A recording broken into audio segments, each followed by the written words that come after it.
Hey, this is Lee Waller. Today I'm going to start a series of tutorials on recreating this little scene right here. Alien invasion, not here for the humans. To start this process, I'm going to double click on the footage, grab the Roto Brush tool, jump up here and start tracing inside of the tree.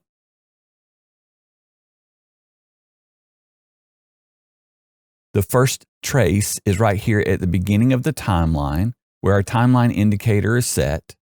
And I'm going to jump over here now that the Roto Brush effect is in the panel and change this from standard to best. This will take a little bit more time, but give us a little bit better quality. I'm going to zoom in and take a look at the outline to make sure that I have all of the tree. A few places there that we can click on and clean up a little bit.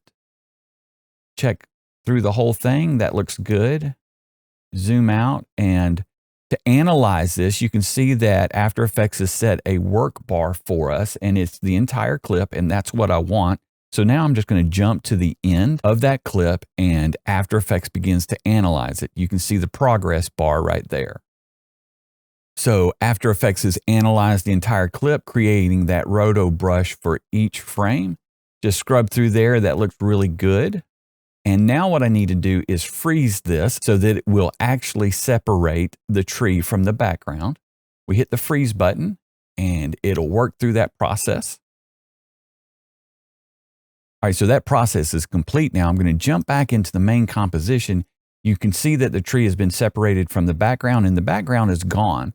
We do want that back in. So what we're going to need to do is actually have two layers of this footage. One with the tree being the foreground element and then also the entire background element. So I'm going to select that clip there and duplicate it. Command D, Control D. And then on the bottom layer, I want it to be my background plate with everything in it. So I'm going to select it and just turn off that Roto Brush effect. So we have both layers in there. The top layer is the layer with the tree, and then the bottom layer is the foreground. What this allows me to do is slide something in between here, and we'll do that in just a moment. I've created this saucer in Cinema 4D, and I'll have another tutorial on that and how I animated it for this piece. For right now, I'm just going to drag that down and drop it in between the two clips here. We'll scrub back, and you'll see that the saucer comes from behind the tree. So that's why I wanted to separate the tree, the foreground element, from the background. That helps just add a little bit to the realism of this shot. Now, I do need to do a little bit of work on the saucer, because if it is coming from the background, then I need it to be blurred out similar to this background here. For that blur effect, I'm going to select the saucer and go up to Effect and jump down to Blur and Sharpen, and I'm going to use the camera lens blur. You can see that it's already beginning to blur, so I'm going to jump to the very beginning of the timeline, set that to 10, and set my first keyframe right there at the beginning of the composition. Then I'm going to move through the footage, and right there, the saucer has stopped in line with the tree, so we need that blur. I'm going to set it back down to 1, just because I know that there's a tiny bit of blur from the actual footage. Set that down to 1, and so now when the saucer comes in, it'll be blurry, but then it'll come into focus. The next thing that we're going to do is add the bird in. Now, this is footage that I pulled from YouTube. The link is down below. And I've already selected a portion of the clip that I want to use.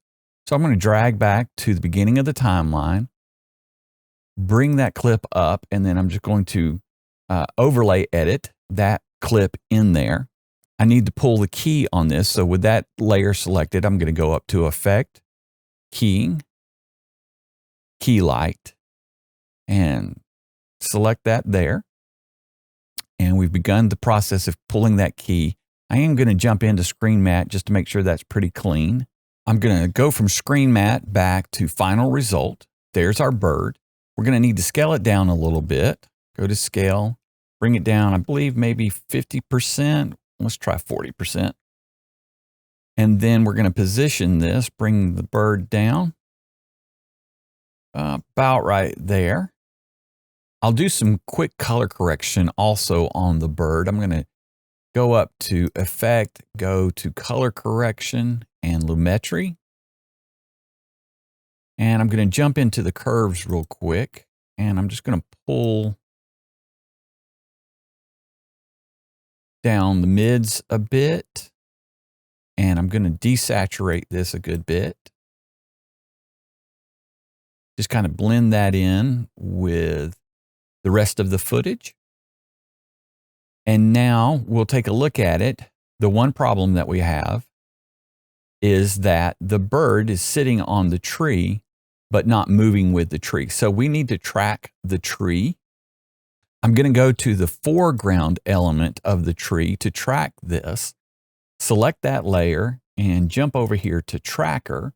And I'm going to use Motion Track on this. Click that, and you'll see that we have a point now in there.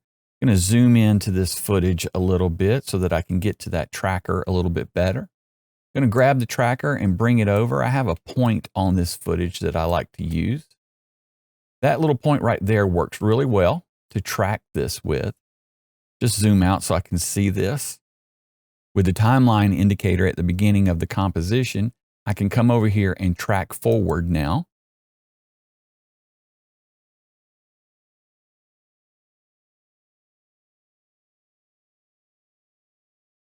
And After Effects has tracked that point.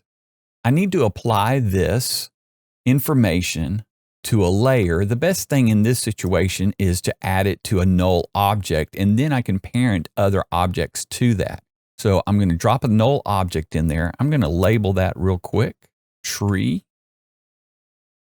track, and go back into the tracker. Make sure that it is set to that layer, to that tracker. And I'm going to edit the target where I want this information to go to. And with that null in there, select that and hit OK. And then we're going to apply that information. X and Y, OK. So all of that tracking information is now on the tree track. You'll see that null as we scrub through. We'll follow that position. Go back to the beginning of the composition, and this is where I want to link the bird to that information, to that tracking information. So going to the bird, I'll grab that parent link pick whip right there and drag that to the tree track. And that is telling this layer to follow this position information. And so now when we play through that, you'll see that the bird tracks with the tree. There's going to be one more object that I want to track in this. Later in the series, we're going to create a beam that will come from the saucer. And so I'll need tracking information for this saucer. I'm going to zoom in and take a look at the saucer. This little highlight right here works great for a tracking point. So I'm going to track that real quick also. So starting right here, I'll select the saucer. And again, like we just did, track the motion. Zoom in just a little bit more so I can see this. Grab the track point, drop it right there on that highlight. And from this position, track that.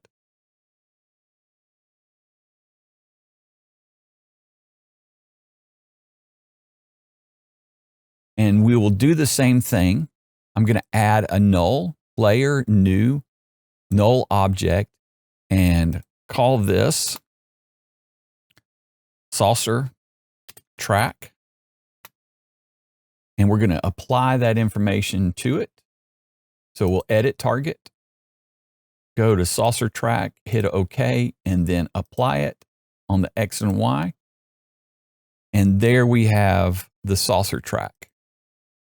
So later in the tutorials, when we need to attach other layers to that, we have the information ready to go. In the next tutorial, I'll be looking at creating this beam. Also, we'll look at creating this evaporation effect along with the particles and finishing up the project. I hope this has been helpful. For more on After Effects and editing in Premiere, take a look at my other tutorials.